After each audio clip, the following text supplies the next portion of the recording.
حضرت ام حبیبہ سب کا رضی اللہ تعالی عنہ، ہم سب کی ماں ہے، ساری کائنات کے مسلمانوں کی ماں۔ ابو سفیان اپنی بیٹی کے گھر اپنی بیٹی سے ملنے کے لیے آیا، دروازے پہ دستک دی، علیک سلیک ہوا، خیر خیریت ہوئی، ملاقات ہوئی، بات چیت ہوئی، تو ام حبیبہ رضی اللہ تعالی عنہ دوڑ کر کے اپنے گھر گئی اور جا کر کے وہ بستر جو بچھا ہوا تھا جس پہ آپ صلی اللہ علیہ وسلم آرام فرمایا کرتے تھے، بیٹھا کرتے تھے، ام حبیبہ نے جا کر کے وہ لپیٹ کر کے اٹھا کے رکھ دیا۔ ابو سفیان کہنے لگا کہ بیٹی بڑی گستاخ ہو گئی ہو، باپ تمہارے گھر آیا، اتنا دور سے آیا، مہمان بن کر کے آیا، لوگ اپنے باپ کے لیے بستر بچھاتے ہیں، چادریں بچھائی جاتی ہے، بیڈ شیٹ بچھائے جاتے ہیں، بیٹھنے کا انتظام کیا، اس گھر میں آنے کے بعد تو بے ادب ہو گئی، گستاخ ہو گئی ہے، باپ کے بستر کے بجائے بستر لپیٹ کر کے اٹھا کر کے رکھ دیا۔ ام حبیبہ رضی اللہ تعالی عنہ فوراً بول اٹھی، او میرے ابا،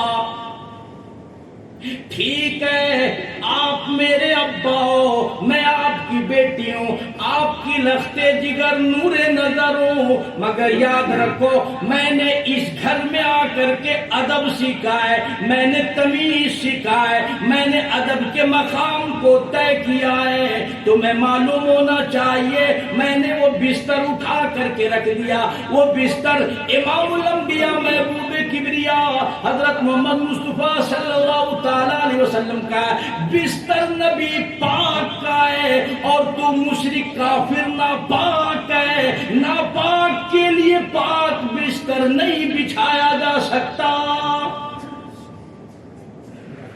او میرے ابا تم شرک کی لعنت میں گرفتار ہو، کفر کی لعنت میں گرفتار ہو، ٹھیک ہے میں اپنا دوپٹہ بچھا سکتی ہوں، اپنا کپڑا بچھا سکتا ہوں، وہ تمہیں معلوم ہونا چاہیے۔ اور میرے ابا بستر امام الانبیاء کا ہے، بستر ساقی کوثر کا ہے، بستر شافی محشر کا ہے، بستر اس پاک ذات کا ہے جس کی غلامی جبریل کرتا ہے۔ میں نے ادب دیکھ لیا، میں نے تہذیب سیکھ لی ہے، ناپاک کے لیے پاک بستر نہیں بچھایا جا سکتا۔